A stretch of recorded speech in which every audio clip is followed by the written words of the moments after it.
Welcome back to our channel Bhishma the master.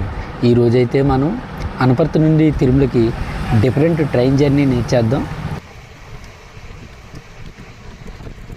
మనకి గోదావరి జిల్లా నుంచి డైరెక్ట్ ట్రైన్స్ ఉన్నాయి, కానీ ఏంటంటే అవి ఎట్టి పరిస్థితుల్లో ఖాళీ ఉండడం లేదు. నెల రోజులకు ముందు చేసుకున్నా కానీ వెయిటింగ్ లిస్ట్ వస్తుంది. కానీ నేను చెప్పినట్లు చేసుకున్నట్లయితే డిఫరెంట్గా కన్ఫర్మ్ అవుతుంది. ఈ జర్నీలో అయితే చూస్తున్నారు కదా మీరు, ఇప్పటివరకు సరళ రేఖల ప్రయాణించిన మా ట్రైను 180 డిగ్రీస్లో ట్రావెల్ చేస్తుంది. ఇది కడియం దగ్గర ఉన్నటువంటి మలుపు అందరికీ తెలుసు. అంతేకాకుండా పచ్చని పంట పొలాలు, గోదావరి పేరు చెప్పగానే రాజమండ్రి వచ్చేసింది చూడండి. అబ్బా గోదావరి, ఈ ప్రయాణం ఇష్టపడిన వాళ్ళు ఎంతమంది ఉంటారో చెప్పండి. సాధారణంగా తిరుపతి వెళ్ళేవారు మొదటగా శ్రీ వెంకటేశ్వర స్వామిని దర్శించి తరువాత స్వామివారి సోదరి అయినటువంటి శ్రీ దుర్గా మల్లికాంబేశ్వరి అమ్మవారిని దర్శించుకోవడం ఆనవాయితీ. కానీ ఇక్కడ మొదట మేము విజయవాడ వెళ్ళి అమ్మవారిని దర్శించుకున్న తర్వాత తిరుమల వెళ్ళడం జరిగింది. అందుకే ఇది కంప్లీట్ డిఫరెంట్ జర్నీ అని చెప్పడం జరిగింది. అదిగో మేము కృష్ణానదిలో స్నానం చేసిన తర్వాత అమ్మవారిని దర్శించుకోవడం జరిగింది. ఇలా ప్లాన్ చేసుకోవడం వల్ల ముఖ్యంగా 2 ఉపయోగాలు ఉంటాయి. ఒకటి, ఒక్క రోజులోనే అమ్మవారి దర్శనం మళ్ళా తిరుపతి చేరుకుంటాము. మా జర్నీ వివరాలు చెప్తున్నాను మీకు, వినండి. మేమైతే morning Kakinada port to Vijayawada వెళ్ళే మెమో ఎక్స్ప్రెస్లో 4:10కి అనపర్తిలో ఎక్కడం జరిగింది. ఈ ట్రైన్ అయితే మమ్మల్ని 9 గంటలకు విజయవాడలో డ్రాప్ చేయడం జరిగింది. అక్కడ నుండి అమ్మవారి దర్శనం అనంతరం మేము బెజవాడ నుంచి గుంటూరుకి హుబ్లీ ఎక్స్ప్రెస్లో బయలుదేరడం జరిగింది. ఇది మధ్యాహ్నం 1 గంట నుంచి బయలుదేరి 2 గంటలకు గుంటూరు చేరుకుంది. విజయవాడ నుంచి గుంటూరుకి ప్రతి 15 నిమిషాలకు ఒక ట్రైన్ ఉంటుంది. ఎట్టి పరిస్థితుల్లో కంగారు పడిన అవసరం లేదు. అయితే మనమైతే ఇప్పుడు గుంటూరు రైల్వే స్టేషన్లో ఉన్నాము. చూడండి, ఇక్కడ క్యాప్సూల్స్ హోటల్ కూడా ఉంది. గంటల లెక్కన స్టే చేయడానికి అవకాశం ఉంటుంది. గుంటూరు తిరుపతి ఇదే మనం ట్రావెల్ చేసే ట్రైను. మీరు గుంటూరు నుండి తిరుపతికి ఈ ట్రైన్కి టికెట్లు తీసుకున్నట్లయితే మీకు ఖచ్చితంగా రిజర్వేషన్ కన్ఫర్మ్ అవుతుంది. ఇది 2 డేస్ ముందు నుంచి కూడా అవైలబిలిటీ చూపిస్తుంది. మిగతా ట్రైన్లో అయితే వెయిటింగ్ లిస్టే చూపిస్తున్నాయి. మీరు గోదావరి జిల్లా నుంచి ట్రావెల్ చేసినట్లయితే గుంటూరు వరకు డైరెక్ట్ ట్రైన్స్ ఉంటాయి. అక్కడి నుంచి బ్రేక్ జర్నీ కింద ఈ గుంటూరు తిరుపతి టికెట్స్ తీసుకున్నట్లయితే నైట్ ట్రైన్ జర్నీ చేయొచ్చు. ట్రైన్ జర్నీ అయితే చాలా బాగుంటుంది, చాలా డిఫరెంట్గా ఉంటుంది. ఈ ట్రైన్ జర్నీ చేస్తుంటే చాలా చక్కగా ఉంటుంది. చూస్తున్నారు కదా, పంట పొలాల మధ్యలో ఉంటుంది. మొన్న పేపరు యూట్యూబ్లో కూడా ఈ ట్రైన్ జర్నీ ఎక్కువ పాపులర్ అవడం జరిగింది. ఇప్పుడైతే ఈ ట్రైన్ జర్నీ మనకి చాలా డిఫరెంట్ అని చెప్పాను కదా. ఎందుకంటే ఈ ట్రైన్ అయితే గుంటూరు జంక్షన్, నరసరావుపేట, వినుకొండ, దోనకొండ, మార్కాపురం రోడ్, కంబం, గిద్దలూరు, నంద్యాల జంక్షన్ మీదుగా జమ్మలమడుగు, కడప జంక్షన్, రేణిగుంట జంక్షన్, తిరుపతి చేరుకుంటుంది. ఈ జర్నీ సుమారుగా 12 గంటలు పడుతుంది. అదే మెయిన్ లైన్లోంచి వెళ్తే మనకి 7 గంటలలో తిరుపతి చేరుకోవచ్చు. కానీ చాలా అద్భుతంగా ఉంటుంది ఈ జర్నీ. గుంటూరు తిరుపతి ట్రైను సాయంత్రం 4:30కి బయలుదేరి మరుసటి రోజు ఎర్లీ మార్నింగ్ 4 గంటలకు తిరుపతి చేరుకుంటుంది. ఈ ట్రైన్ అయితే మేము మొదటిసారికి ట్రావెల్ చేస్తున్నాం. పచ్చని పంట పొలాల్లో ట్రావెల్ చేసిన మేము ఒక్కసారిగా డిఫరెంట్ లొకేషన్కి చేరుకున్నట్లయింది. ఇది అయితే ఎడారి కాదు, అలాగని కొండ ప్రాంతం కాదు అన్నట్లుగా ఉంది. మొత్తం అంతా కూడా పొడిబారిపోయిన నేలలు ఉన్నాయి. ఇప్పుడైతే మనం దోనకొండ రైల్వే స్టేషన్కి చేరుకున్నాము. ఈ దోనకొండ ప్రాంతం అంతా కూడా నీరు లేని ప్రదేశం. చూడండి ఎలా ఉందో, ఎడారి కింద ఉంది. దీన్ని రాజధాని ప్రాంతంగా పరిశీలించారు. కాకపోతే అంటే వాటర్ సదుపాయాలు లేకపోవడం వల్ల మార్పు చేశారని అనుకుంటున్నాను. ఈ ప్రదేశం చూసినట్లయితే తప్పుగా అనుకోవద్దు. ఈ ప్రదేశం అయితే మాత్రం చాలా తొప్పలు కంచెలుతో ఉంది. దోనకొండ రైల్వే స్టేషన్ తర్వాత మనకి మార్కాపురం రైల్వే స్టేషన్ రోడ్డు వస్తుంది. ఇది శ్రీశైలం వెళ్ళే మార్గానికి అతి సమీపంగా చేరుకుంటుంది. ఈ ట్రైన్ జర్నీ డిఫరెంట్ అని ఎందుకు అంటున్నానంటే, మనం శ్రీశైలం వెళ్ళేవారు ఎవరన్నా ఉంటే ఈ మార్కాపురం రోడ్ రైల్వే స్టేషన్లో దిగి శ్రీశైలం వెళ్ళవచ్చు. ఈ మార్కాపురం రోడ్ రైల్వే స్టేషన్ నుండి శ్రీశైలానికి సుమారుగా 80 కిలోమీటర్ల దూరం ఉంటుంది. కాకపోతే ఇక్కడి నుండి లాస్ట్ బస్సు వచ్చి 7 గంటలకు ఉంటుంది. 7 గంటలకల్లా ఖచ్చితంగా మార్కాపురం బస్ స్టాండ్కి చేరుకోవాలి. లేకపోతే చాలా కష్టం. ఎందుకంటే ఘాట్ రోడ్డు నైట్ క్లోజ్ అవుతుంటుంది. ఇప్పుడైతే మనం మార్కాపురం రోడ్ రైల్వే స్టేషన్లో ఉన్నాము. ఈ రైల్వే స్టేషన్ అయితే కొంచెం రష్గానే ఉంటుంది, ఎందుకంటే శ్రీశైలం వెళ్ళే భక్తులందరూ కూడా ఇక్కడే ట్రైన్ దిగుతారు. ఈ ట్రైన్ అంతా తర్వాత నల్లమల అటవీ ప్రాంతంలో జర్నీ ఉంటుంది, చాలా బాగుంటుంది. కాకపోతే నైట్ టైం వల్ల మీకు చూపించలేకపోతున్నాను. నంద్యాల రైల్వే స్టేషన్కి వచ్చేటప్పటికి మీకు మహానంది వెళ్ళాలన్న ఇవన్నీ కూడా బాగుంటుంది.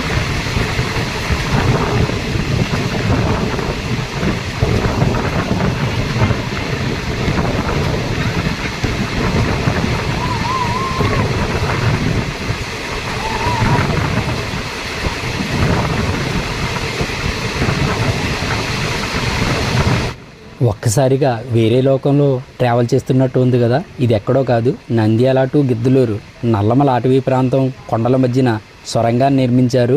ఇది 1994-96 మధ్య నిర్మించారు.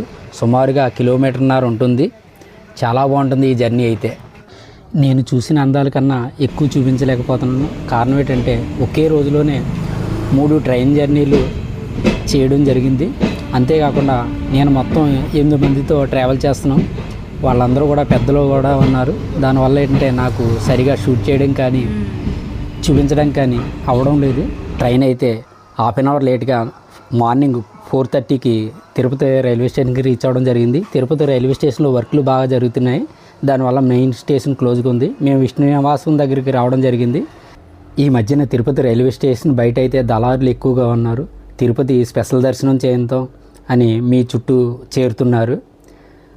ప్యాకేజీలు ఇవన్నీ చెప్పి మాయమాటలు చెప్పి మభ్యపెడుతున్నారు. అసలు ఎట్టి పరిస్థితుల్లో అలాంటి ప్రలోభాలకి లొంగవద్దు. మేమైతే తిరుపతి నుంచి తిరుమలకి జీప్ మాట్లాడుకుని బయలుదేరడం జరిగింది. 1 పర్సన్కి వచ్చి 120 రూపాయలు తీసుకున్నారు. ఇప్పుడే మేము తిరుపతిలో అలిపిరి చెక్ పాయింట్కి చేరుకున్నాము. ఇప్పుడు మా బ్యాగ్స్ చెక్ చేసుకున్న తర్వాత మళ్ళీ జీప్లోకి వస్తాం. దీనికోసం రావడం జరిగింది. తిరుపతి నుండి తిరుమలకి చేరుకోవడానికి ఘాట్ రోడ్ జర్నీ ఉంటుంది. ఘాట్ రోడ్ జర్నీలో అయితే ప్రభుత్వ బస్సులు ఉంటాయి, జీపులు ఉంటాయి, అలాగే మా ఓన్ వెహికల్తో కూడా వెళ్ళొచ్చు. కానీ ఏంటంటే మనకి జీప్లో ట్రావెల్ చేయడానికి ముఖ్యంగా వామిటింగ్స్ అవుతాయి. మా నాన్నగారికి కానీ మా అబ్బాయికి కానీ బస్సులు వెళ్తే వామిటింగ్స్ అవుతాయి. దానివల్ల మేము ఈ జీప్ జర్నీ చేస్తున్నాం. జీప్ జర్నీ అయితే మాత్రం చాలా బాగుంటుంది. ఓన్లీ 20 రూపీస్ డిఫరెన్స్ ఉంటుంది జీప్కి బస్కి.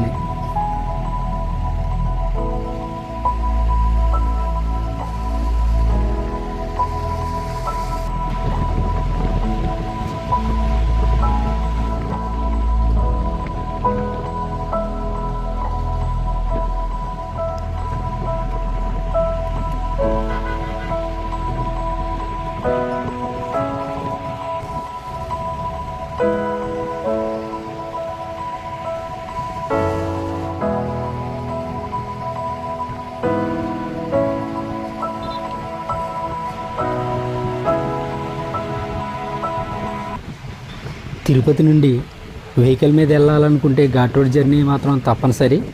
లేదు మేము నడిచి వద్దాం అనుకుంటే అలిపిరి మార్గం ఒకటి, శ్రీవారి మెట్టు మార్గం ఒకటి, 2 ఉంటుంది. మీకు రిటర్న్లో ఆ జర్నీ చూపిస్తాను. మీకు ఒక ముఖ్య విషయం చెప్పడం మర్చిపోయాను. విష్ణు నివాసం దగ్గరికి వెళ్ళాం కదా మనం. ఎప్పుడైనా సరే ముందు అక్కడికి రీచ్ అవ్వండి. ఎందుకంటే తిరుపతి దర్శనం టోకెన్స్ కానీ, ఇన్ఫర్మేషన్ కానీ, లాకర్స్ కానీ అన్నీ కూడా అక్కడ ఉంటుంది. మీ ఎక్స్ట్రా లగేజ్ ఏమైనా ఉంటే విష్ణు నివాసంలో పెట్టుకోవచ్చు.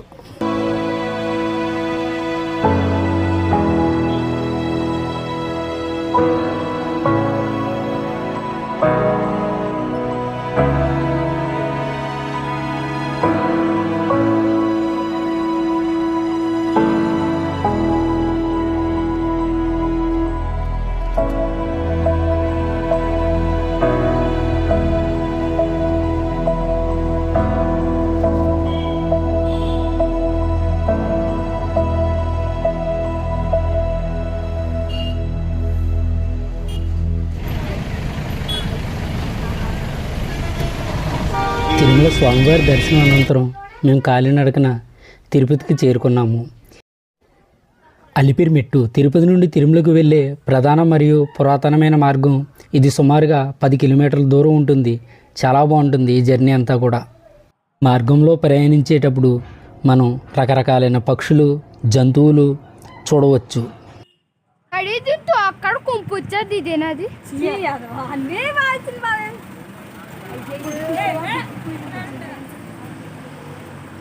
ఎక్స్ప్రెషన్స్ అక్క మీ ఫ్రెండ్ నువ్వు ఒకటేనే బాబు ఒకే ఎక్స్ప్రెషన్స్ ఇస్తారు ఇలా మూతి ఎదురు పెట్టి పందు ముట్టి బ్యాగ్లేదేవా చూసారుగా మా పిల్లల యొక్క ఆనందం ప్రకృతిలో ప్రయాణించేటప్పుడు. చూడండి ఎంత ఎత్తైన కొండలు మనకి శేషాద్రి కొండలు కనిపిస్తున్నవి. ఎంత చక్కగా ఉంటుందో మాటల్లో వర్ణించలేము. ఇందులో కొన్ని పాత ఫొటోస్ కూడా ఉంటాయి. ఎందుకంటే మేము జర్నీ చేసేటప్పుడు కొన్ని మిస్ అవ్వాను. దానివల్ల ఇంతకుముందు మేము ట్రావెల్ చేసినటువంటి పాత ఫొటోస్ వీడియోస్ కూడా యాడ్ చేయడం జరిగింది. తిరుమల నుండి తిరుపతి చేరుకోవడానికి ప్రధానంగా 2 కాలిబాట మార్గాలు ఉంటాయి. ఒకటి అలిపిరి మెట్టు మార్గము, రెండవది శ్రీవారి మెట్టు మార్గము. శ్రీవారి మెట్టు మార్గం వచ్చి చాలా తక్కువ దూరము, కాకపోతే ఓన్లీ మెట్లు మాత్రమే ఉంటాయి. 2000 సుమారుగా 2000 మెట్లు ఉంటాయి. కానీ అలిపిరి మెట్టు మార్గం అయితే చాలా బాగుంటుంది. 3500 మెట్లు ఉంటాయి. ఒక 4 కిలోమీటర్లు నడక ఉంటుంది. షాపింగ్ కాంప్లెక్స్లు ఉంటుంది. చాలా ఆట విడుపుగా ఉంటుంది. ఇది మాత్రం ఎట్టి పరిస్థితుల్లో మిస్ అవ్వద్దు.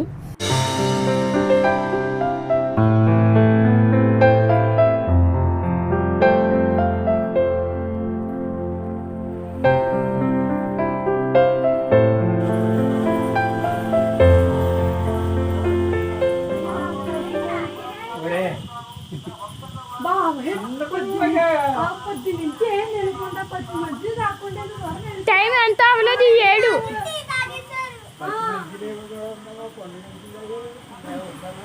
టైం 7 అయ్యింది.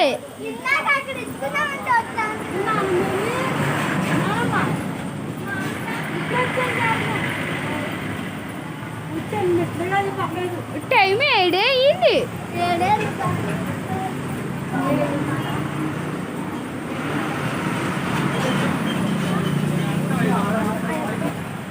సరిగా ఫ్రెండ్స్, మా వాళ్ళి అల్లరి నడక అంటే అస్సలు అలుపు ఉండదు. ఎంత దూరమైనా ఈజీగా నడుస్తారు. చూసారు కదా ఫ్రెండ్స్, అదంతా ఎర్ర చందనం. మామూలు ఎర్ర చందనం కాదు ఫ్రెండ్స్, నిజంగా ఎర్ర చందనం. ఎర్ర చందనం లోడెత్తే బతుకు. ఆ శేషాచల కొండలలో అలిపిరి మెట్టు మార్గాన స్వామివారి గోవిందనామ స్మరణ ఆలకిస్తూ నడిచి వెళుతుంటే దివ్యానుభూతి కలుగుతుంది. ఎంత చెప్పినా తక్కువే అనిపిస్తుంది మీకు. అక్కడక్కడ మా పుత్రరత్నం ఫోటోలు దిగుతూ, మా అమ్మాయి పోజులు ఇస్తూ చాలా చక్కగా ఉంటుంది జర్నీ. ఈ జర్నీకి కంటిన్యూగా తిరుపతిలో ఎక్కడ స్టే చేయాలి, దర్శనం ఎలా అయింది, ఏమి చూడాలి, ఇవన్నీ కలిపి ఇంకొక వీడియో చేస్తాను. అంతేకాకుండా అరుణాచలం వీడియో ఒకటి, శ్రీరంగం వీడియో ఒకటి త్వరలో విడుదల కాబోతుంది. వాటిని కూడా వీక్షిస్తారని కోరుకుంటున్నాను.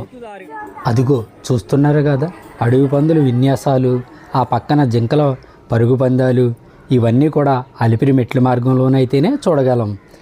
మనకి మధ్యలో ప్రసన్నాంజనేయ స్వామి విగ్రహం కనబడుతుంది. మీకు నా ఛానల్ నచ్చినట్లయితే లైక్ చేయండి, షేర్ చేయండి, సబ్స్క్రైబ్ మాత్రం తప్పనిసరిగా చేయండి. ఇట్లు భీష్మ ద మాస్టర్.